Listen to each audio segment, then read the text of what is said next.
আজি মই ৰান্ধিবলৈ ওলাইছোঁ দৈ সৈতে এটা বহুত ইজি আৰু টেষ্টি মাছৰ ৰেচিপি। আহক তেতিয়াহ'লে ভিডিঅ'টো আৰম্ভ কৰোঁ। আৰু মই কেৰাহীখনত অকণমান তেল দি মাছকেইপিচ ৰঙচুৱা হোৱালৈকে ভাজি ল'ম। হেল্ল' এভৰিৱান, মোৰ এটা নতুন ভিডিঅ'লৈ আপোনালোকক পুনৰবাৰ স্বাগতম জনাইছোঁ। এইটো ৰেচিপি ৰান্ধিবলৈ একেবাৰে সহজ হয় আৰু খাবলৈ বিৰাটেই সোৱাদৰ হয় জানেনে। এয়া দেখিছেনে, মাছকেইপিচ ৰঙচুৱা হোৱালৈকে মই ভাজি লৈছোঁ। আৰু মাছকেইপিচ ফ্ৰাই হোৱাৰ পাছত একেখন কেৰাহীতে মই অকণমান পিঁয়াজ সৰু সৰুকৈ কাটি ৰাখিছোঁ আৰু পিঁয়াজখিনি ৰঙচুৱা হোৱালৈকে মই ভাজি ল'ম।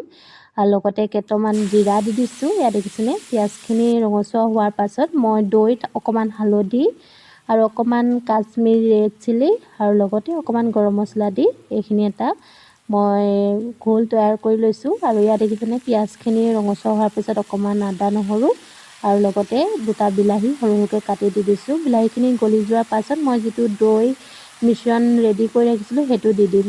আৰু বেছি সময় নালাগে, যিহেতু মছলাখিনি অলৰেডি ৰঙচুৱা হোৱালৈকে ভাজি লৈছোঁ। ইয়াত দেখিছেনে, দৈখিনি দিয়াৰ পিছত ভালদৰে এটা উতল অহাৰ পাছত ফ্ৰাই কৰি ৰখা মাছকেইপিচ দি দিম।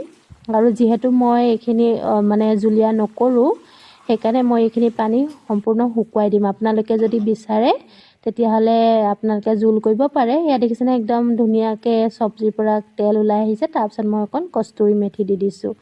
এনেধৰণে যদি আপোনালোকে ৰান্ধি খোৱা নাই, খাই চাব। আৰু বেছি সময় নালাগে, খাবলৈ বিৰাটেই সোৱাদ হয়। আৰু যদি আজি ৰেচিপিটো চাই ভাল পালে প্লিজ লাইক কমেণ্ট শ্বেয়াৰ কৰি দিব। ধন্যবাদ ভিডিঅ'টো চোৱাৰ বাবে।